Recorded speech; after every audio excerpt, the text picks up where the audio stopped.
Bonjour et bienvenue sur Bismart. Vous allez retrouver les meilleurs moments de votre émission Smart Impact, diffusée à 9 h, midi et 20 h 30 sur Bismart.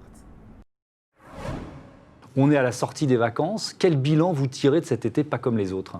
Alors c'est sûr que c'était un été très particulier puisqu'il a démarré très lentement au mois de juillet avec une montée, on va dire, en activité qui nous a permis aujourd'hui, dans les dernières prévisions, d'à peu près atteindre 80% de notre activité sur juillet et août. Mais on a perdu évidemment mars, avril, mai et juin en termes d'activité économique, ce qui pèse d'un point de vue très très lourd sur notre chiffre d'affaires, puisque c'est quasiment 40% de notre activité qui s'est envolée avec le Covid. Ouais. Voilà. Et sur les 2 mois d'été, sur juillet-août, est-ce qu'à l'inverse, vous avez bénéficié de cette tendance qui a été générale des Français qui redécouvrent nos régions, quoi ? Oui, bien sûr. Alors, ce qui est assez caractéristique et très marquant sur cet été, c'est qu'on a eu une accélération déjà des tendances observées, notamment sur la moyenne montagne, sur les tendances sur les destinations rurales, évidemment.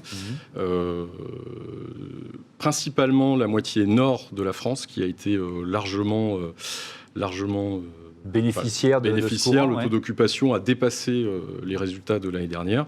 Par contre, on a effectivement certaines destinations qui ont beaucoup souffert, plutôt dans le sud de la France. Globalement, les Français ont plutôt choisi de traverser la France en latéral pour avoir quelques grands mouvements géographiques et ne voyager à pas plus de 5 heures de route de leur habitat, ce qui était très caractéristique. Donc évidemment, les publics parisiens étant très nombreux, puisque ça représente en général 30% de l'activité, se sont massivement regroupés, on va dire, sur une ligne qui était au-dessus du bassin d'Arcachon, à monter jusqu'en Normandie, bien sûr. Et puis, vous avez aussi des déports sur la moyenne montagne, vous l'avez cité, notamment sur Clermont-Ferrand, dans toute la chaîne des Puys, et sur le Jura, qui ont, comme la région Bourgogne, qui ont bénéficié évidemment d'un repli massif, puisque une grande partie des vacanciers qui voyageaient à l'étranger, 30%, se sont repliés sur la France. Hervé Bégaud, qu'est-ce que ça change ? On a l'impression que c'est plus tout à fait le même métier. Et vous travaillez notamment, vous développez cette idée, ce concept de compétitivité, de comptabilité durable. Qu'est-ce que ça change fondamentalement pour vous ? Alors, ça change beaucoup de choses, parce qu'il y a trois éléments qui sont très importants pour nous aujourd'hui. C'est d'abord l'utilisation des normes comptables, la robustesse des normes comptables, pour les orienter vers les problématiques de développement durable.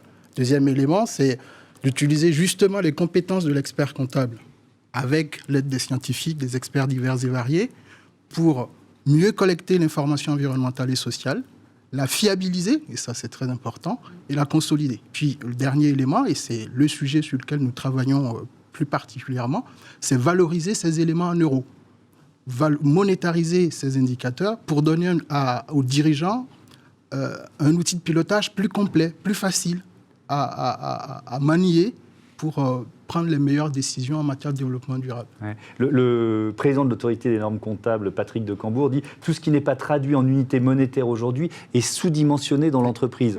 Donc c'est vraiment cette mutation-là que vous êtes en train d'accompagner. Est-ce que c'est vous qui l'avez initié ou est-ce que ce sont les chefs d'entreprise qui vous le demandent ? Vous voyez ce que je veux dire ? Alors, moi, j'ai fondé Compta Durable il y a une dizaine d'années. On a financé plusieurs thèses.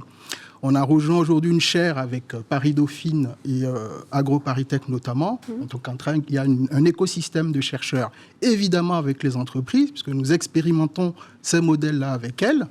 Nous menons actuellement une expérimentation en région PACA avec une dizaine d'entreprises, dans lesquelles vous avez des groupes comme Auchan, Cemex, on travaille avec Carrefour, Honnête, pour justement les accompagner vers l'intégration des enjeux, des indicateurs RSE dans le cœur business, dans leur modèle d'affaires à travers la comptabilité. Et c'est vraiment un point important aujourd'hui, et c'est un débat qui est extrêmement dense et en collaboration évidemment au quotidien avec les entreprises. Mais est-ce qu'il y a parfois des patrons qui vous prennent pour des ovnis l'un et l'autre ? Vous voyez ce que je veux dire avec cette démarche-là ? Alors en fait, pas tant que ça, parce que des initiatives comme celle que porte Hervé, il y en a plusieurs, et ce qui est important, c'est essayer de comprendre quel est l'objectif que l'on doit atteindre aujourd'hui. En fait, on a une urgence à traiter, une urgence qui est celle de mettre à niveau l'ensemble des PME, l'ensemble des TPE sur ces problématiques-là. Or, nous, en tant qu'experts C'est comptables... parce que la loi les y oblige aussi, non, justement, ou c'est parce qu'il y a une ça a démarche été le cas volontaire avec la loi pour les grands groupes, pour les entreprises de taille intermédiaire importante. Mais tout ça est très important, mais c'était plutôt, surtout sur la qualité de l'information non financière. Et ça c'était important lorsqu'on avait des entreprises pour lesquelles les actionnaires n'étaient pas les dirigeants. Parce qu'il fallait que les dirigeants informent leurs actionnaires de la manière dont ils évoluaient sur ces sujets-là. Et c'est ce qui se fait dans le cadre des déclarations de performance extra-financière, notamment. Mais dans le tissu industriel et économique des PME, les patrons sont les actionnaires la plupart du temps. Et donc, ils n'ont pas besoin de s'informer eux-mêmes sur ce qu'ils font.